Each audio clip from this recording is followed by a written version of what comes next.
Good morning, dear children. My name is Vikas Zen. Welcome to the channel Physics by Vikas Zen. As all you know, we are discussing the chapter Current Electricity. In the previous video, we have discussed about the carbon cord resistance. I hope so कि आपने इस topic को बहुत अच्छे से किया होगा. आपको अब तक जिस भी टॉपिक में डाउट है, चाहे बेसिक्स हो, चाहे न्यूमेरिकल्स में हो, please send me your doubts on my WhatsApp number. Then I will give you the solution of that. Is that clear? आज का टॉपिक बहुत अच्छा है, बहुत आसान है. Effect of temperature on resistance and resistivity. Video के लिए दिखाई दे रहा है आपको. Effect of temperature on resistance and resistivity. In class 11 topic था थर्मल एक्सपेंशन. क्या आपको फॉर्मूला याद है? L2 is equal to L1 1 plus alpha T2 minus T1. Alpha क्या है? Coefficient of linear expansion. Beta coefficient of area expansion. Gamma coefficient of volume expansion. इन तीनों formulas के लिए खास बात देखिए आपने, बस अल्फा बीटा गामा चेंज है और आपके पास में यहाँ लेंथ है, यहाँ एरिया, यहाँ वॉल्यूम है और कुछ भी चेंजेस नहीं है. L1 लेंथ है टेम्परेचर T1 पर, L2 लेंथ है टेम्परेचर T2 पर. यहाँ तक कोई डाउट? इसी को बेसिस मानते हुए एक फॉर्मूला यहाँ पे लिखा हुआ है. R2 is equal to R1 in bracket 1 plus alpha in bracket T2 minus T1 then bracket closed. फिर अल्फा क्या है यहाँ पे? Temperature coefficient of resistivity. Temperature coefficient of resistivity कुछ लिखा है यहाँ पे. R2 क्या है? Resistance of a material temperature T2 पर. R1 क्या है? Resistance of a material temperature T1 पर. Now my purpose is to find the alpha. So थोड़ी सी मैथमेटिक्स अप्लाई कर ले. Can I write this? R2 upon R1 which is equal to 1 plus alpha T2 minus T1. Yes और no? इस one को इधर shift करो. R2 upon R1 minus 1 is equal to alpha T2 minus T1. Clear? Now alpha निकालना है बेटा, तो उसको सिंप्लीफाई करो पहले. R2 minus R1 upon R1, R1 आपका LCM है, is equal to alpha T2 minus T1. So alpha is equal to R2 minus R1 upon R1 और ब्रैकेट में आपका T2 minus T1. So effect of temperature on resistance and resistivity. ये तीनों फॉर्मूले आप सब बच्चों को याद होना चाहिए. क्लास 11 में पढ़ा है बेटा आपने. इसी को बेसिस मानते हुए कि रेजिस्टेंस टेम्परेचर पे डिपेंड कैसे करता है, तो उसका फॉर्मूला ये रहा. R2 is equal to R1 1 plus alpha T2 minus T1. Alpha क्या है? Temperature coefficient of resistivity. T1 temperature पे रेजिस्टेंस कितना है? R1. T2 टेम्परेचर पे रेजिस्टेंस कितना है? R2. Okay, how to calculate the alpha? तो ये हमने सिंपली मैथमेटिक्स अप्लाई की. पहले R1 को इधर ले गए. R2 upon R1 is equal to 1 plus alpha T2 minus T1. 1 को इधर शिफ्ट किया, -1 एलसीएम लिया. ये आपका LHS है बेटा, ये आपका RHS है. अल्फा चाहिए, इसको यहाँ शिफ्ट कर दिया and finally we will obtain this. And it out here. Please take a screenshot.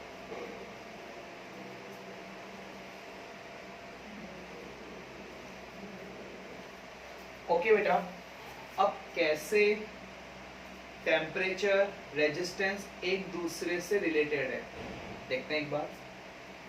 Metals के लिए, किसके लिए? मेटल्स के लिए. इस मेटल्स के लिए जो अल्फा है ना, ये अल्फा ये होता है बेटा पॉजिटिव. याद रखना, बहुत इंपॉर्टेंट है. इसका मतलब है जैसे जैसे आप टेम्परेचर इंक्रीज करोगे वैसे वैसे रेजिस्टेंस भी क्या होगा? इंक्रीज. अगर आपने टेम्परेचर को डिक्रीज किया तो रेजिस्टेंस भी क्या होगा? डिक्रीज. तो मैं सिंपल से लैंग्वेज में कह सकता हूं कि resistance is directly proportional to the temperature.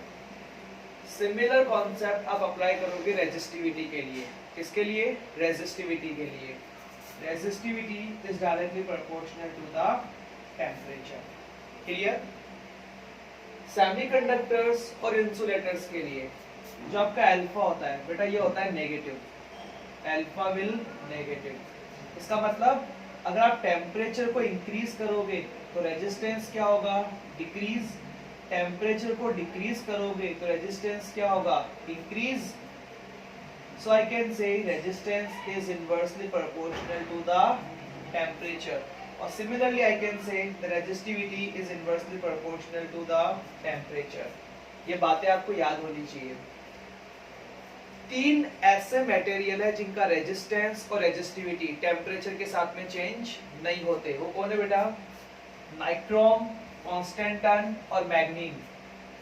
होता है क्या है, प्रैक्टिकल्स में आपसे वाइवा में क्वेश्चन आस्क किया जाएगा कि आप किस मटेरियल का यूज करते हो वायर्स बनाने के लिए एंड व्हाई, तो आप आंसर दोगे we will use the nichrome, constantan और मैग्नीन, क्योंकि इनका रेजिस्टेंस टेम्परेचर के साथ में वेरी नहीं करता। Alpha is nearly zero, so I can say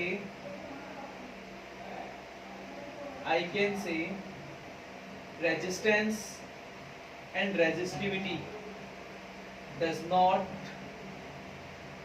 depend on the temperature. Is it clear? Metals के लिए अल्फा पॉजिटिव, इसमें resistance is directly proportional to temperature. Semiconductors के लिए alpha negative, resistance is inversely proportional to the temperature. Nichrome, constantan और manganin के लिए resistance और resistivity temperature पर डिपेंड नहीं करती। इज दैट क्लियर बेटा? Please take a screenshot.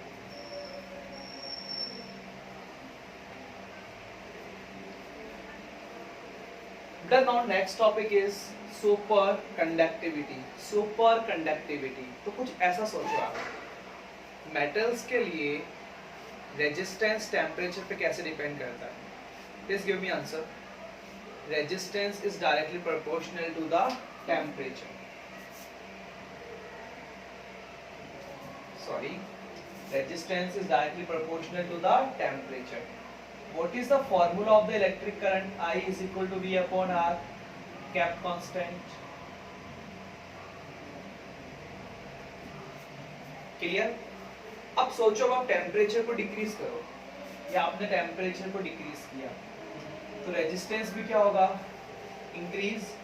ये रेजिस्टेंस आपका, सॉरी, जब आप टेम्परेचर को डिक्रीज करोगे तो रेजिस्टेंस भी क्या होगा, डिक्रीज। और रेजिस्टेंस आपका डिक्रीज होगा तो आपकी इलेक्ट्रिक करंट क्या होगी बेटा, इंक्रीज। यहाँ तक कोई डाउट? एक ऐसा टाइम भी आएगा, ये सबसे पहले सुपर कंडक्टिविटी किसने डिस्कवर की? एक साइंटिस्ट थे बेटा, केऑन्स।